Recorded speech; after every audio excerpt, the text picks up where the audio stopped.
তো বেশ কয়েকদিন থেকে আমার স্কিনটা পুরো ডাল হয়ে গেছিলো আর ট্যান পড়ে গিয়েছিলো, তো ভাবলাম একটা ফেস প্যাক তৈরি করা যাক। তো চলো তোমাদের সাথে শেয়ার করি।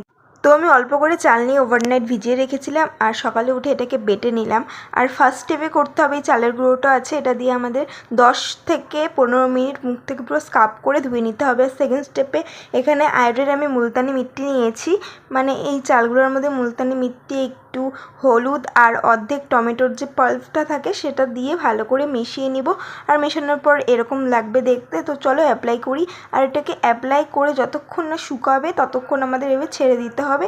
হাইয়েস্টলি 5 থেকে 10 মিনিট পরে শুকিয়ে যাবে। তো তারপর মুখটা ধুয়ে নিলাম। এ দেখো কতটা আমার ট্যান পরিষ্কার হয়ে গেছে। তো থার্ড স্টেপটা হবে হচ্ছে, এই শসাটা আছে এটা অর্ধেক কেটে আমি ডিপ ফ্রিজে রেখে দিই। আর এটা তোমরা বারবার ইউজ করতে পারো, এটা একটা ফেস মাস্কের কাজ দেয়। আর দেখছি আমার মুখটা কতটা পরিষ্কার হয়ে গেছে। তো চলো আমার চ্যানেলটাকে like, share, comment and subscribe করে দিবে। Tata, bye bye.